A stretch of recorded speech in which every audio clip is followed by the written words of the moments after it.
Hi guys, welcome to Mr. Intudent YouTube channel, and today in this video we'll be discussing mercantilism. This is very important topic of history of economic thought. आपने thumbnail में देख ही लिया होगा कितनी सारी चीज़ें हम लोग इस वीडियो में डिस्कस करेंगे। इसके जो मेन आइडियाज़ है मर्केंटिलिज्म के, किस तरीके से किन फैक्टर्स की वजह से इसका राइज हुआ, किन चीज़ों की वजह से इसका डिक्लाइन हुआ, क्या क्या इसके मेजर क्रिटिसिज्म थे और मेन आइडियाज़ क्या थे। वेल्थ का आइडिया क्या था इसमें, foreign trade, population, wages and rent, interest, taxation और भी बहुत सारी चीज़ें हम लोग इसमें डिस्कस करेंगे। सारे कंसेप्ट्स को हम लोग इन ब्रीफ देखेंगे क्योंकि बहुत सारे कंसेप्ट्स हैं। So let us start with this video. You can see the writing on the pavement. Young kids, they're growing up in basements. Online, a whole new generation. I'ma make mine so you. सबसे पहले हम लोग थोड़ा सा introduction देखेंगे। Mercantilism है क्या, किस टाइम पीरियड में मर्केंटिलिज्म जो था वो राइज किया, किस टाइम पीरियड में ये मर्केंटिलिज्म जो थ्योरीज थी वो इवॉल्व हो रही थी। सबसे पहले हम लोग देखेंगे the dominant system of economic thought that prevailed in Europe from 16 to 18 century was mercantilism. देखिए, जहाँ हम लोगों ने हिस्ट्री ऑफ इकोनॉमिक थॉट का टाइम डिवीजन किया था उसमें हम लोग ने पढ़ा था एंशियंट थॉट था, फिर मेडिवल थॉट था, फिर मॉडर्न थॉट था। मॉडर्न में भी स्टार्टिंग में हमारा आ जाता है मर्केंटिलिज्म, जो कि रेनेसा पीरियड के बाद से स्टार्ट हुआ है, यानी 16 से 18 सेंचुरी में।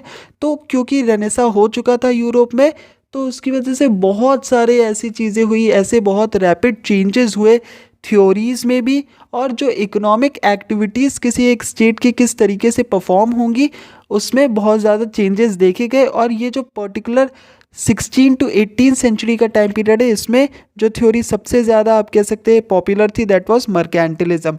इसके अलग अलग नेम्स है, जैसे इंग्लैंड में से कमर्शियलिज्म या मर्केंटिलिज्म कहते हैं क्योंकि ये बाइंग और सेलिंग से रिलेट करता है, तो इसे कमर्शियलिज्म कहते हैं। इसको एक तरीके का रिस्ट्रिक्टिव सिस्टम भी कहते हैं। क्यों? क्योंकि कई सारे रिस्ट्रिक्शंस और रेगुलेशंस की यहाँ पर बात की जाती है। ये लोग जो मर्केंटलिस्ट थे, ये क्या बेसिकली कहते थे कि प्रोटेक्शन की ज़रूरत है और जो गवर्नमेंट है उसका हिंड्रेंस होना चाहिए इकोनॉमिक एक्टिविटीज़ में।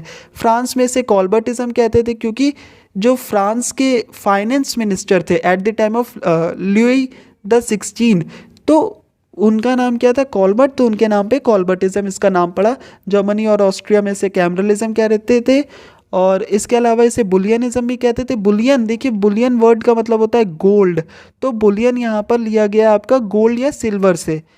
Mercantilist were the group of businessman, merchants, administrators in different countries. ये जो मर्केंटलिस्ट थे ये बेसिकली बिजनेसमैन्स थे या एडमिनिस्ट्रेटर्स थे या मर्चेंट के ग्रुप थे। मर्चेंट्स आपको पता होगा जो बाइंग या सेलिंग करते हैं, मर्चेंट ऑफ वेनिस जैसे आपने पढ़ा होगा। In 300 years it spread to almost all European Nations.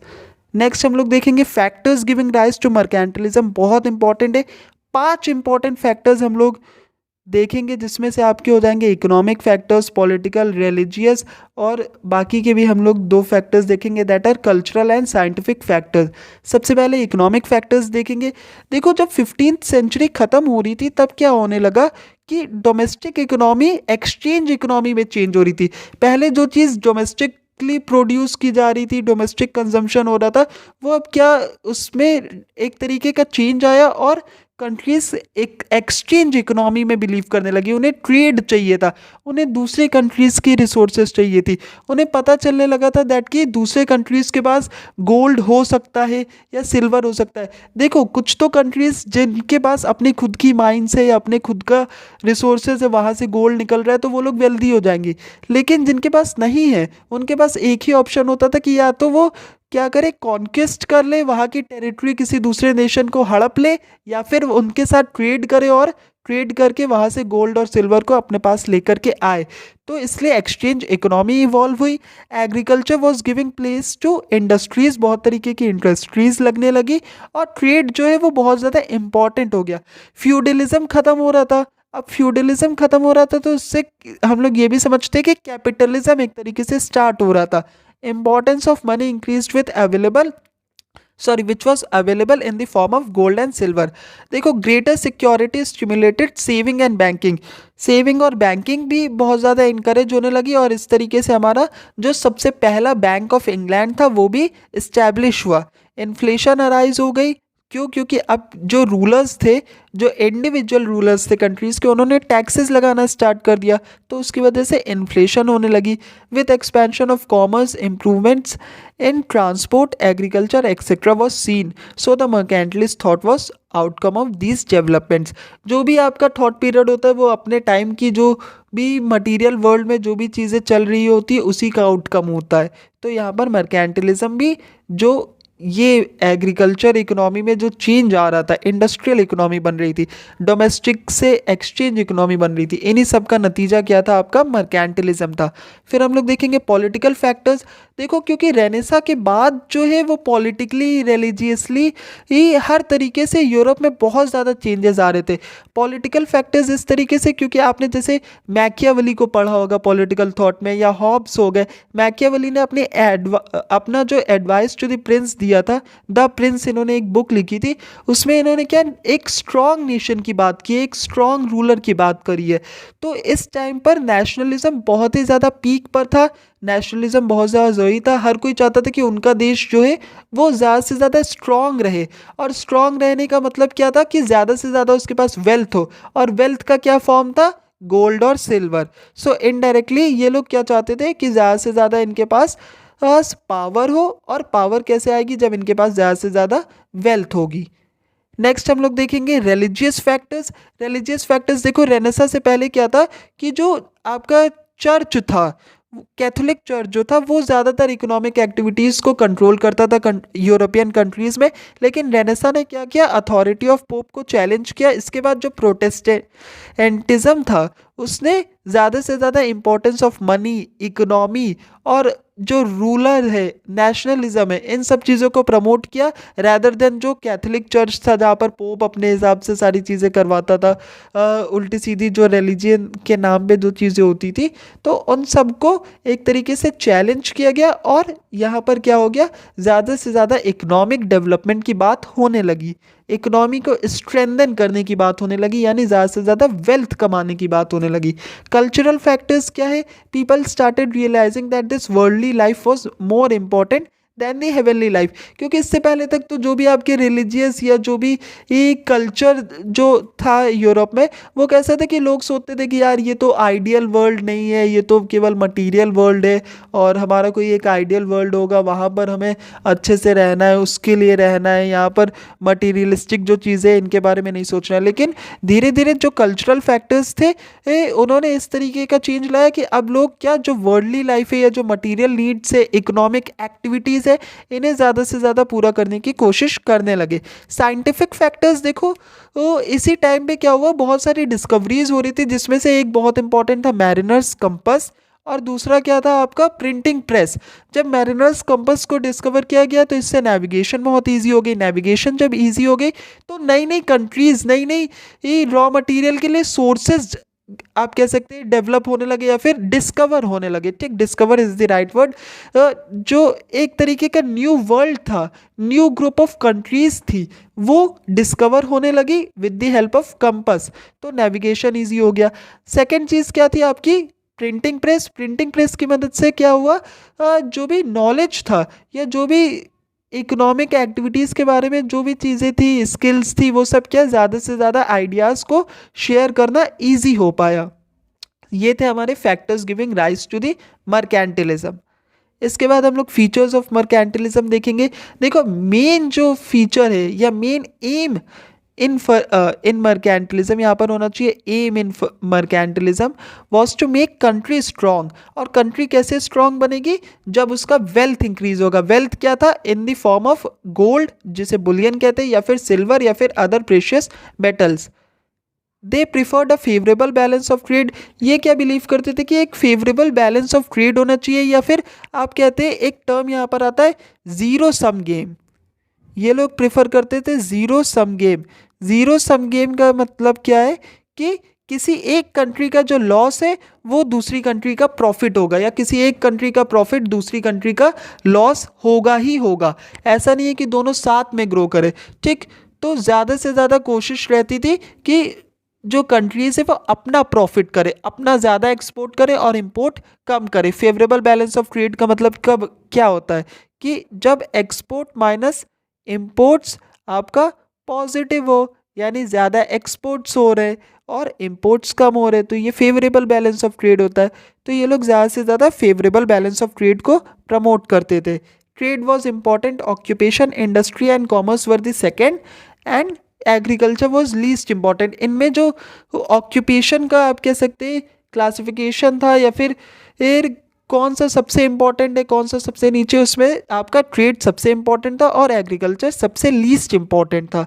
There was regulation of economic life by the government. ये लोग पॉलिसी ऑफ प्रोटेक्शन में बिलीव करते थे, तो इसमें regulation of economic life by government होता था। अब हम लोग देखेंगे मेन आइडियाज़ ऑफ मर्केंटिलिज्म। बहुत ही ब्रीफ में हम लोग सारे आइडियाज़ को फटाफट देख लेंगे। मर्केंटिलिस्ट जो थे वो वेल्थ में बहुत ज़्यादा बिलीव करते थे। इनको लगता था कि अगर कंट्री की वेल्थ हम लोग इंक्रीज कर गए तो हमारा नेशन स्ट्रांग हो जाएगा। ये क्या कहते थे, more gold more wealth and more power. ठीक, ये एक बहुत ही फेमस स्लोगन था मर्केंटिलिस्ट का। और ये जो इनका इंस्पिरेशन था, ऐसा नहीं कि ये केवल अपने ही टाइम पे या मर्केंटिलिज्म के टाइम पे जो कि आपका 15 टू 18 सेंचुरी था यहीं पर बात हो रही है, नहीं, इससे पहले भी जो मिडिल एजेस है या जो ग्रीक आपके फिलोसफर्स थे वो भी बहुत ज़्यादा वेल्थ को मानते थे।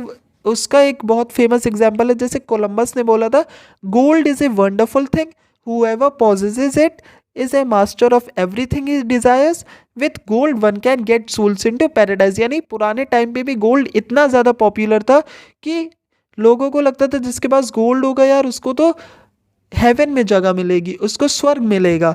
इस तरीके का इंपॉर्टेंस आप देख सकते हैं वेल्थ को दिया जाता था। अब वेल्थ को ये इंपॉर्टेंस क्यों मिलती थी इसको भी हम लोग देख लेते हैं। Reasons for importance of precious metal. सबसे पहले gold and silver were most useful and generally accepted form of wealth. ठीक, और कोई बहुत ज़्यादा इतना फेमस कुछ ऐसा फॉर्म ऑफ वेल्थ था नहीं जो कि सब जगह एक्सेप्ट होता हो, इस वजह से इनकी इंपॉर्टेंस थी। With rise of absolute monarchy money was required for taxation. देखिए हमने कहा था कि रिलीजियस अथॉरिटीज़ चैलेंज हुई थी, छोटे छोटे जो कंट्रीज़ थे उनके किंग्स बनने लगे। अब किंग्स को पैसा चाहिए होता था तो उसके लिए टैक्सेशन वो करते थे। अब अगर कोई वॉर लड़ रहे, वॉर लड़ने के लिए 3 चीज़ें इन लोगों ने रिक्वायरमेंट बताई थी। पहला मनी, दूसरा मोर मनी, तीसरा स्टिल मोर मनी, यानी पैसा ही पैसा चाहिए। जब अगर आपको लड़ाई लड़नी है, वॉर करनी है, किसी दूसरी कंट्री को एक्वायर करना है तो आपको पैसा ही पैसा चाहिए। Trade dependent on plentiful money, money required for exchange economy. अब मनी चाहिए, अगर आपको ट्रेड करना है तो उसके लिए आपको मनी चाहिए होगा, तभी एक्सचेंज इकोनॉमी हो पाएगी। Money identified with capital. So ये सारी चीज़ें, ये सारे इंपॉर्टेंस थे आपके वेल्थ के या मनी के, इस वजह से मर्केंटिलिस्ट इसको ज़्यादा इंपॉर्टेंट मानते थे। सेकंड हम लोग देखेंगे फॉरेन ट्रेड। अब फॉरेन ट्रेड भी बहुत ज़्यादा इनके लिए इंपॉर्टेंट था फॉरेन ट्रेड, लेकिन ये लोग क्या कहते थे, बैलेंस ऑफ ट्रेड थ्योरी में ये लोग बिलीव करते थे कि ज़्यादा से ज़्यादा इनका एक्सपोर्ट हो और कम से कम इनका इम्पोर्ट हो। ठीक, लेकिन इसका एक क्रिटिसिज्म ये है कि ये जो थ्योरी है जो ज़ीरो सम गेम पे चलती है, मैं बार बार रिपीट कर रहा हूँ, ज़ीरो सम गेम की इन लोगों ने बात करी थी, तो ज़ीरो सम गेम जो थ्योरी है ये बिल्कुल ही गलत है, तो इसको क्रिटिसाइज भी किया गया। अब क्रिटिसिज्म क्या था, if every nation exports more there will be no international trade. अगर सब सोचे कि यार मैं एक्सपोर्ट ही करूँगा, इम्पोर्ट नहीं ही करूँगा या बहुत ही कम करूँगा, तो इंटरनेशनल ट्रेड नहीं होगा। ऐसे बहुत सारे आप कह सकते हैं वेज है आज के टाइम पे, जैसे साइंस और टेक्नोलॉजी की मदद से या दूसरी बहुत सारी चीज़ों की मदद से, जिससे 2 कंट्रीज़ आपस में एक साइमल्टेनियस या एक तरीके से दोनों साथ में ग्रो कर सकती है इकोनॉमी। ज़रूरी नहीं है कि एक कोई एक्सपोर्ट कर रहा हो, एक का फ़ायदा दूसरे का नुकसान, ऐसा ज़रूरी नहीं है, दोनों फ़ायदे में चल सकती हैं, जो कि आज की कंट्रीज़ करती हैं। सो ये बहुत ही ज़्यादा गलत थ्योरी थी। थर्ड हम लोग देखेंगे कॉमर्स एंड इंडस्ट्री। कॉमर्स और इंडस्ट्री को बहुत ज़्यादा बढ़ावा दिया जा रहा था। ये लोग चाहते थे कि कॉमर्स और इंडस्ट्री में बहुत ज़्यादा गवर्नमेंट का भी रोल हो, गवर्नमेंट ज़्यादा से ज़्यादा कॉमर्स और इंडस्ट्री को इनकरेज करे। पॉपुलेशन मर्केंटिलिस्ट चाहते थे कि यार ज़्यादा पॉपुलेशन हो। इनका क्या बिलीव था कि अगर ज़्यादा पॉपुलेशन होगा तो चीप लेबर मिलेगा, चीप लेबर से ज़्यादा प्रोडक्शन होगा, और साथ ही साथ ये जो है ये कंट्री को मिलिट्रीली स्ट्रांग बनाती है, यानी ज़्यादा लोग होंगे तो ज़्यादा एक पावरफुल कंट्री होगी। कहते नहीं, ज़्यादा सेना ज़्यादा बड़ी है इनके पास, बहुत सारे लोग लड़ पाएंगे और प्रोडक्टिव कैपेसिटी भी इनकी बढ़ेगी, ऐसा इन्हें लगता था। वेजेस एंड रेंट पे इन्होंने कोई बहुत ज़्यादा क्लियर डिस्क्रिप्शन दिया नहीं है, इन्होंने सिर्फ प्रोडक्शन की प्रॉब्लम को डिस्कस किया, वेजेस रेंट या डिस्ट्रीब्यूशन के बारे में ज़्यादा कुछ बताया नहीं है। नेचुरल रिसोर्सेज, ये चाहते थे कि ये जितना भी कंट्री के पास नेचुरल रिसोर्स है उसे ज़्यादा से ज़्यादा यूटिलाइज कर ले। ये लोग बिलीव करते थे इन मैक्सिमम यूटिलाइजेशन, ठीक, सारे रिसोर्सेज को यूटिलाइज करना चाहते थे, और इसके लिए ये लोग क्या, दूसरी कॉलोनीज भी बनाना स्टार्ट कर दिया था। कॉलोनीज से भी ये लोग रॉ मटेरियल्स को सप्लाई करवाते थे, और कॉलोनीज जो है वो खुद से किसी फॉरेन कंट्री के साथ ट्रेड नहीं कर सकती थी, यानी यहीं पे रॉ मटेरियल आएगा जो यूरोपियन कंट्रीज़ है। तो ये लोग रिसोर्सेज का फुल, आप कह सकते हैं, एम्प्लॉयमेंट ऑफ रिसोर्सेज करने की कोशिश करते थे। इंटरेस्ट, देखो इंटरेस्ट के जब हम लोग बात करेंगे तो जो आपका मर्केंटलिस्ट है ये दो अलग अलग ग्रुप्स में बढ़ जाएगा। कुछ लोग बिल्कुल यूजरी या इंटरेस्ट के खिलाफ थे, कहते थे नहीं यार ये तो गलत चीज़ है, इंटरेस्ट नहीं लेना चाहिए या यूजरी नहीं करनी चाहिए। यूजरी मतलब क्या होता है कि हाई रेट पे इंटरेस्ट लेना। और कुछ लोग थे जिन्हें लगता था नहीं, इंटरेस्ट लेना चाहिए, ये हेल्प करता है। जैसे थॉमस मुन जो बहुत ही फेमस मर्केंटलिस्ट है, ये क्या कहते थे कि that lending help the poor and young merchants, it also help to the employment of savings of widows. Next हम लोग जो कंसेप्ट है वो देखेंगे टैक्सेशन। ये लोग मल्टीपल टैक्स सिस्टम को सपोर्ट करते थे, लेकिन ये क्या कहते थे, बेनिफिट थ्योरी के अकॉर्डिंगली कहते थे, जो कि बहुत ही गलत बात है। ये क्या कहते थे, स्टेट से जिसको जितने ज़्यादा फ़ायदे मिल रहे हो, जो ज़्यादा बेनिफिट्स ले रहा हो स्टेट से, उसे ज़्यादा टैक्स देना चाहिए। ये कोई बिल्कुल तरीका नहीं हुआ यार टैक्स का लेने के तरीका, तो ये तो काफ़ी गलत अप्रोच हो गई। नेक्स्ट हम लोग देखेंगे रोल ऑफ स्टेट। स्टेट के रोल को ये लोग बहुत ज़्यादा सुप्रीम मांगते थे, ये लोग प्रोटेक्शन की पॉलिसी को सजेस्ट करते थे। थ्योरी ऑफ वैल्यू, देखो सब्जेक्टिव और ऑब्जेक्टिव दोनों ही अप्रोचेस थी। स्टार्टिंग में क्या था कि मर्केंटलिस्ट केवल और केवल आपका value as an intrinsic quality possessed by a commodity मानते थे, लेकिन धीरे धीरे क्या, जब एंड आने लगा तो इन्होंने स्कार्सिटी के बारे में भी बताया, और जो नॉर्मल वैल्यू ऑफ कमोडिटी होती है जो कॉस्ट ऑफ प्रोडक्शन पे डिपेंड करती है, इन सब चीज़ों के बारे में भी इन्हें एंड आते आते पता चलने लगा था। तो इन्हें दोनों ही तरीके की वैल्यूज़ के बारे में पता था। फैक्टर्स ऑफ प्रोडक्शन, तीन तरीके के फैक्टर्स ऑफ प्रोडक्शन की बात करते हैं मर्केंटलिस्ट, एक तो लैंड, एक लेबर, एक आपका कैपिटल। यही सेम क्लासिकल्स के टाइम पे भी यही तीनों फैक्टर्स ऑफ प्रोडक्शन थे। सर विलियम पेटी ने कहा है labour is the father and active principle of wealth as land is the mother. Land banking schemes को भी इन्होंने काफ़ी ज़्यादा डेवलप किया मर्केंटलिस्ट ने। ऑक्यूपेशन में हम लोग देखेंगे मेन जो ऑक्यूपेशन था वो आपका मर्चेंट क्लास का, या फिर आप कह सकते हैं जो एडमिनिस्ट्रेटर्स थे, जो बिजनेस क्लास थी, उसको ज़्यादा प्रॉफिटेबल मेंबर्स ऑफ सोसाइटी माना, और ये उसी ऑक्यूपेशन को प्रोडक्टिव मानते थे जिससे wealth of the country increase हो, जिससे कंट्री में ज़्यादा से ज़्यादा गोल्ड आए। अब हम लोग आ गए क्रिटिसिज्म ऑफ मर्केंटलिज्म। बहुत ही हाईली क्रिटिसाइज़ किया गया मर्केंटलिस्ट की पॉलिसीज़ को, और इसी की वजह से आपको पता है जब भी कोई थ्योरी आती है उसका क्रिटिसिज्म होता है, उसके बाद नई थ्योरी आती है। तो मर्केंटलिज्म ने फिजियोक्रेसी को राइज दिया। फिजियोक्रेसी के बाद आपके क्लासिकल्स आए, जो क्लासिकल ट्रिनिटी थी, जो आपकी एडम स्मिथ, रिकार्डो और माल्थस, ये हो गए। उसके बाद और भी क्लासिकल्स आए जैसे जे.एस. मिल वगैरह आए। तो धीरे धीरे अलग अलग थ्योरीज का development on the basis of criticism ही होता है।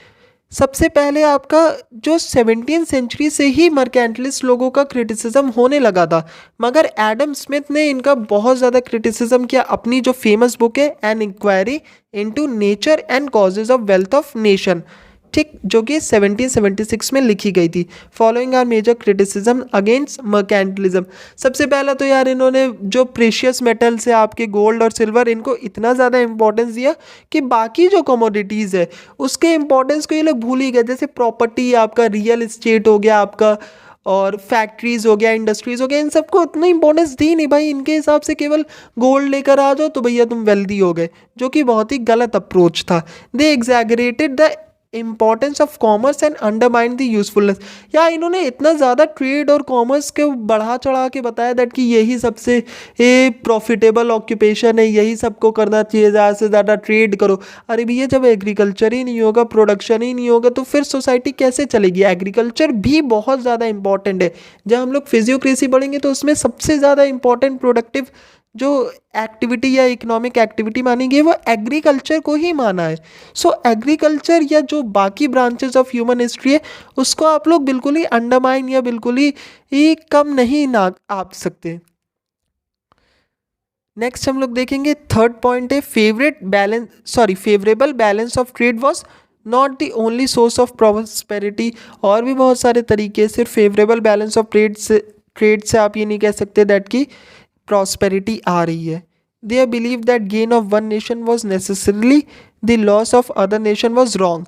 अभी मैंने बात की कि आज के टाइम पे दो नेशंस साइमल्टेनियसली भी ग्रो कर सकते हैं, ज़रूरी नहीं है कि एक का फ़ायदा दूसरे का नुकसान ही हो। यूटिलिटी और वैल्यू पे इनके जो आइडियाज़ थे वो भी बहुत ज़्यादा वेग थे, एब्स्ट्रैक्ट थे, इतना कुछ इन्होंने ठीक से बताया नहीं, डिस्टिंग्विश नहीं कर पाए। Ideas about capital and interest भी बहुत ज़्यादा इम्परफेक्ट थे। They lack broad mindedness. अब ब्रॉड माइंडेडनेस इस तरीके से इन्होंने इनमें नहीं थी क्योंकि ये क्या कहते हैं कि जो इंडिविजुअल है उसका जो आप कह सकते हैं एडवांटेज है या फिर उसका जो इंटरेस्ट है वो स्टेट के साथ कहीं ना कहीं कन्फ्लिक्ट में रहता है, जो कि बहुत ही गलत बात है। ऐसा कुछ नहीं है, स्टेट का अगर कुछ एडवांटेज हो रहा है तो इंडिविजुअल्स का भी उससे एडवांटेज होता ही है, या फिर अगर इंडिविजुअल्स का एडवांटेज हो रहा है या इंटरेस्ट है जिस चीज़ में, उसमें स्टेट का भी कहीं ना कहीं इंटरेस्ट होगा ही। सो ये थे हमारे मेजर क्रिटिसिज्म ऑफ मर्केंटिलिज्म। अब हम लोग देखेंगे कि ऐसी क्या चीज़ें हुई कि ये जो स्कूल ऑफ थॉट था या ये जो मर्केंटलिस्ट लोग थे इनकी सारी फिलॉसफी धीरे धीरे डिक्लाइन होने लगी। डिक्लाइन होने के लिए बहुत सारे रीजंस है, जिसमें से सबसे पहला है under the influence of Smith policy of plenty begin to replace policy of power. पहले ये लोग जो पावर करते थे, वेल्थ करते थे, ज़्यादा वेल्थ होगी ज़्यादा पावर होगी। अब स्मिथ ने जो अपनी पॉलिसीज़ दी उसके अकॉर्डिंगली ये क्या पॉलिसी ऑफ प्लेंटी होने लगा। प्लेंटी में ये लोग बिलीव करने लगे कि ये जितनी भी चीज़ें, आपको ऐसा नहीं करना है कि पावर के पीछे केवल भागना है। अगर आप प्लेंटी में भी बिलीव कर रहे हैं तो उससे भी क्या होता है कि आपकी इकोनॉमिक एक्टिविटीज़ में ग्रोथ होगी। जब बैंकिंग सेक्टर डेवलप होने लगा धीरे धीरे करके, देखिए हमने मर्केंटलिस्ट के ही टाइम पे बताया था दैट कि बैंक ऑफ इंग्लैंड आपका इस्टेब्लिश हो गया था। जो धीरे धीरे जब बैंकिंग सर्विसेज आने लगी तो उससे क्या हो गया कि आपका जो कॉइन्स और बुलियंस था इसका बहुत ही कम इम्पॉर्टेंस रह गया, बैंक का ज़्यादा इम्पोर्टेंस हो गया, बैंकिंग सर्विसेज का ज़्यादा इम्पोर्टेंस हो गया। Expansion of market economy showed that real estates, factories and machineries were more important items of wealth than gold and silver. ये भी हमने डिस्कस किया, रियल एस्टेट हो गया, फैक्ट्री, मशीनरी, ये सब ज़्यादा इंपॉर्टेंट धीरे धीरे लोगों को लगने लगे rather than gold and silver. क्या करोगे तुम, गोल्ड अपने घर में रख लोगे, सजा लोगे, ज्वेलरी पहन लोगे, लेकिन उसका उतना ज़्यादा इंपॉर्टेंस नहीं है। लेकिन मशीनरी से आप प्रोडक्शन कर सकते हो, फैक्ट्रीज आपके पास होंगी तो आप कुछ ना कुछ प्रोडक्शन करोगे, कुछ ना कुछ वैल्यू ऐड करोगे, इकोनॉमिक एक्टिविटी करोगे, तो इन सब का ज़्यादा इंपॉर्टेंस है किसी भी कंट्री के लिए। Economic growth during industrial revolution made this society rely on competition. जो इंडस्ट्रियल रिवॉल्यूशन में कॉम्पिटिशन की एक जो भावना जगी थी उससे क्या हुआ, सोसाइटी ज़्यादा से ज़्यादा इकोनॉमिक ग्रोथ के लिए कॉम्पिटिशन पे ही रिलाई करने लगी। It was realized that wealth of all nations could be increased simultaneously by efficient utilization of natural resources and through the progress made in science and technology। ये भी हमने discuss किया कि सभी देश आपस में एकजुट होकर एक साथ मिलकर के भी प्रोग्रेस कर सकते। ज़रूरी नहीं कि एक का नुकसान हो रहा है तभी दूसरे का फ़ायदा होगा। साइंस में, टेक्नोलॉजी में या ऐसे एफिशिएंट मेथड्स अगर डिस्कवर किए जाए जिससे प्रोडक्शन इंक्रीज हो जाए या मैक्सिमम यूटिलाइजेशन ऑफ रिसोर्सेज हो, तो उसकी मदद से सभी लोग आपस में ग्रो कर सकते हैं। सो ये सारे रीजंस थे जिसकी वजह से आपका जो मर्केंटलिज्म था वो धीरे धीरे करके डिक्लाइन हो गया। कंक्लूजन पे हम लोग आएंगे। मर्केंटलिस्ट जो थे इनको spiritual predecessors of modern economics भी कहा जाता है। Mercantilists were aware of the fact that money is not merely a medium of exchange but a store of value। यानी ये मनी के दोनों ही फंक्शंस से आप कह सकते अवेयर थे। इनको पता था कि किस तरीके से मनी का इम्पोर्टेंस है इकोनॉमी में। आज भी मनी का इम्पोर्टेंस तो बहुत ज़्यादा है, ऐसा नहीं कि मनी का इम्पोर्टेंस नहीं है, लेकिन इन्होंने बहुत ज़्यादा एग्जैगरेटेड इम्पोर्टेंस बताया था। बट हम लोग इनको इस चीज़ में ध्यान रखेंगे दैट कि इन्होंने मनी के दोनों जो आपके फंक्शन से उसके बारे में बताया था। कीन्स भी दो तरीके के इनके आइडियाज़ को फेवर करते हैं। सबसे पहले more money for business expansion और more money to lower the interest rate of interest. इन दोनों आइडियाज़ को कीन्स भी कहते हैं कि हाँ यार ये तो सही है। So this was all about mercantilism. इस वीडियो में हम लोग ने कम से कम टाइम में ट्राई किया है कि हम लोग ज़्यादा से ज़्यादा चीज़ों को डिस्कस कर सके। आप जितने ज़्यादा पॉइंट्स आप सुन लेंगे उससे ये क्या होगा कि आप कुछ पॉइंट्स तो at the time of exam आपको रिमेंबर रहेंगे ही। So these were all the features और जो फैक्टर्स राइज एंड डिक्लाइन और जो main economic ideas of mercantilism थे। अगर आपको इन टॉपिक की हैंड रिटन नोट्स चाहिए तो आप मेरे टेलीग्राम चैनल को भी सब्सक्राइब कर सकते हैं। And thank you for watching.